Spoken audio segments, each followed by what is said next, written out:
Father Simon, you're a forgiving bunch of folk. Early in our marriage, we invited my husband's parents over for Sunday lunch. This was a major undertaking for me because my mother-in-law had never liked me and criticised my attempts at wifely duties at every opportunity. I was determined to give her a meal she couldn't criticise. For moral support, I invited my sister and her boyfriend, and the cost of the roast for the 6 of us was extortionate. In fact, it cost about half of my weekly shopping budget. I had chosen a really superb piece of Scottish beef. This was in the days when you could buy beef on the bone, and inexperienced as I was, I asked my butcher to bone the joint for me. He happily obliged, it was really expensive, and gave me a few tips on roasting the joint to make it even more delicious.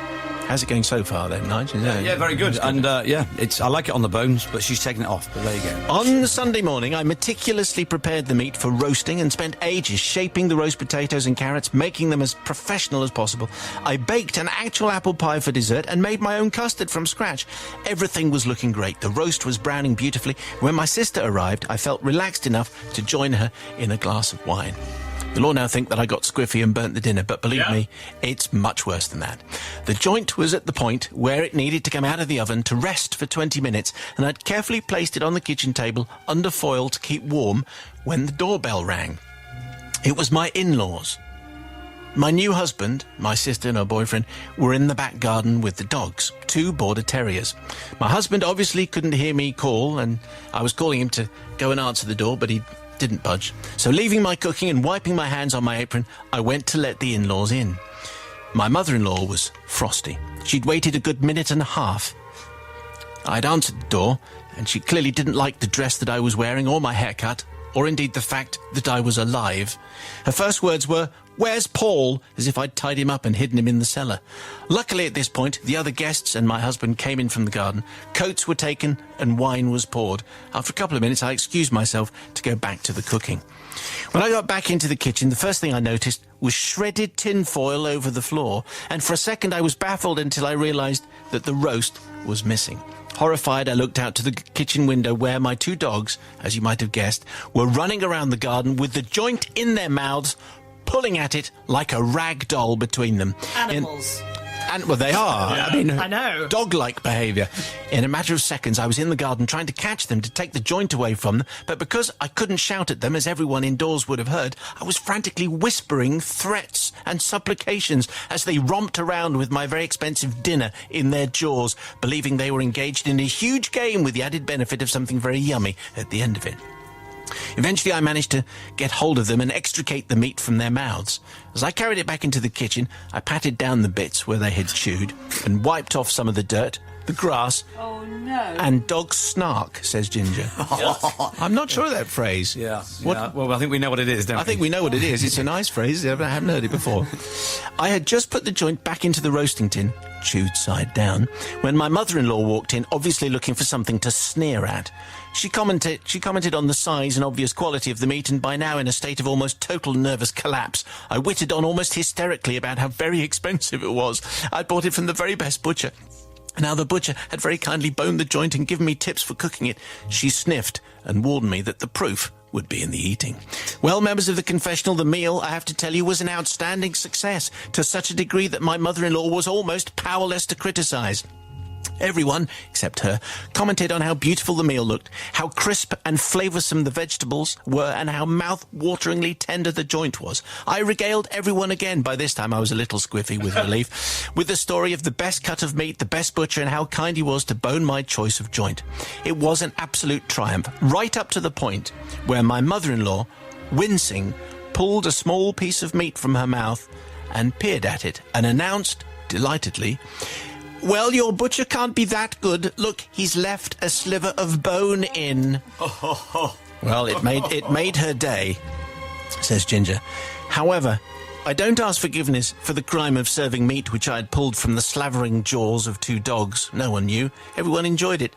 Now, if possible, all these years later, I'd like to apologise for the damage done to the reputation of the man who boned my beef, because he really hadn't left a sliver in there at all. What my mother-in-law failed to realise, and which almost gave me total heart attack that day, as she held it up for everyone to see, was that the sliver of bone she found in her beef wasn't a sliver of bone at all. It was a tooth from one of the dogs. Oh, what? Who who had been enjoying her meal before she had. Imagine if she'd found out. My word, it would have been carnage in the kitchen. It's Ginger. So it's a familiar tale. We've had joints being stolen by the dogs before, but they've never left their teeth behind. What do you say? That was a nasty twist in the end, wasn't twist. it? Nicely done, Ginger. The mother-in-law sounds pretty horrendous, but actually I blame the husband, because she did call the husband, didn't she, and say, can you come and answer the door, please? He was busy. And he was in the garden having a nice drink with his with her sister and her boyfriend, and couldn't be bothered to open the door. Yeah. So she had no choice. Because the doorbell went. Exactly. Any excuse. Anyway, the husband should have gone to answer the door, in which case this would not be an issue at all. So I blame him. I don't blame Ginger. And I think, I feel sorry for the butcher, but I don't think it would have had any impact on his business, because it doesn't sound like the mother-in-law went shopping there anyway. So you are forgiven, Ginger. Mother Superior. See, why would you stop that? Would you just go to... Yeah, can you... Okay, you I'll can do it. help? I'm making the food, and I'll also answer the door. You see, I was really sympathetic with Ginger for a very long time, until the dogs got the meat and she just wiped it off and stuck it back in the oven. I think that's unforgivable. We'd all do the same. same. Well, no, I wouldn't do the same. I'd you say wouldn't cook the meat? I wouldn't, but I wouldn't. I think to actually give somebody food that has been contaminated by a dog eating it is the worst possible. I mean, we've all had our shares of difficult mother-in-laws, and so, I can get that. But actually, this could have been very dangerous. She could Is have dog contracted... snark dangerous then? Well, yeah, of course it is. Of course it is. Right. Sal, how many years have you and I been working together, and I've Many. been feeding you food? Oh, Nigel Slaver. I feel a confession coming on. I just think that it's unforgivable to do that. I think you would have been braver and cleverer, would have gone outside and said, I'm sorry this has happened, but I got this the rest of this food is delicious, so eat this. So you're not forgiven. Okay, Brother Matt. Well, stop with the doorbell. I'm going to forgive, and I'm going to tell you for why. Frankly, if she couldn't notice that it was a dog's tooth that she was pulling out of her own mouth, then she deserves everything that's coming to her. I mean, it's not just a little bone. It's pretty easy to spot what a tooth looks like, and also you could have spotted that the dogs had one of their teeth missing. So I am going to say it's entirely the mother-in-law's fault, and I'd frankly have done the same. I'd have just dusted it off. Especially when you spent a lot of money. What the eyes don't see, the chef gets away with, no problems. Brother Nigel. Well, it was obviously a well-rested joint. It didn't even go back into the oven, and it was a soil snark and tooth blood gravy. Yes. So, I've heard of sixpences in Christmas pudding, but never terrier tooth in a roast. But she does sound a horrible mother-in-law. I wasn't sure if she's still around, the way it was being told. But anyway, Ginger, you are absolutely forgiven, and it sounds like, and well done to your butcher. It sounds like a fantastic piece of roast. Have you ever served anything with snark in it? To us? Sal and I go back a long way, but in the early days, Sal, I was still very experimental. I've never recovered, Nigel. It was like the old buoy of, of BBC Thanks. days.